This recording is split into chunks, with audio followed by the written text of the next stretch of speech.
Bonjour à tous, donc aujourd'hui on se retrouve pour parler des unités du système international et des dimensions et on finira sur les formules de volume et de surface. Donc déjà pour commencer, je vais directement aller sur le deuxième tableau qui résume tout. On a les symboles des unités et les dimensions. Donc ça c'est important de savoir que ici en physique il va falloir bien faire la distinction entre ton unité et ta grandeur, enfin ta dimension. Donc on va avoir la longueur donc, qui va être le mètre pour l'unité. Le symbole du mètre, vous le savez depuis longtemps, normalement c'est un petit m. Et attention ici, la dimension, elle va s'écrire grand L. Ensuite pour la masse, on va être en unité en kilogrammes pour l'unité du système international. Ce n'est pas le gramme, faites attention, on va bien être en kilogrammes. Et la dimension va être un grand M. Le temps, il va être en secondes, petit s, et ça va être un grand T.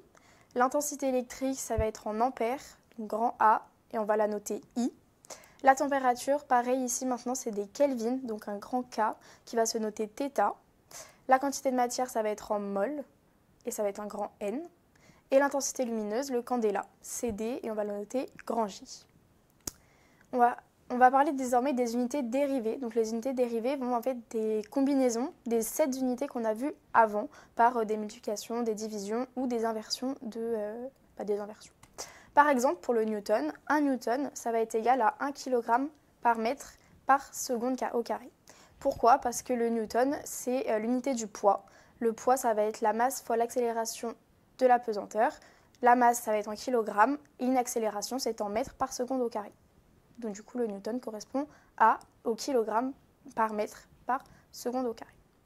Les unités supplémentaires vont être plutôt le radian, qui va être l'unité d'angle. Donc il faut bien se souvenir que 2π va correspondre à un cercle de 360 degrés. Et ensuite, le stéradian, qu'on voit un petit peu moins, mais qui est important de savoir aussi, ça va être pour une unité d'un angle en 3 dimensions. On va faire un petit exercice pour voir au niveau des dimensions. Donc on nous dit, en partant de la formule de l'énergie cinétique, EC égale 1/2 de mv carré, où m, ça représente la masse, et v, la vitesse, et on nous demande de retrouver la dimension. Donc tout d'abord, m va être la masse, v la vitesse. Donc la vitesse, ça va être une longueur sur un temps. Donc la masse, grand M, fois L, donc la longueur, T moins 1 parce qu'on a un temps et on divise par le temps, donc on va mettre un moins 1 pour s'affranchir de la division. Et on met le tout au carré. Du coup, on obtient M, L au carré et T moins 2, et oui, et T puissance moins 2. Ensuite, on va faire des petits rappels au niveau des formules surface et volume parce que vous allez voir qu'elles vont vous être très importantes, autant dans la partie du cours de Mariano ou derrière quand on verra les fluides ou avec Kotsky à la fin. Donc là, pour la sphère de rayon, la surface va être égale à 4 pi r carré et le volume 4 tiers pi r au cube. Attention à ne jamais les oublier, ces petits exposants. Et pour le cylindre droit, on va avoir la surface qui est égale à 2 pi facteur de r carré plus RH et le volume qui est égal à pi r carré fois h. Merci beaucoup.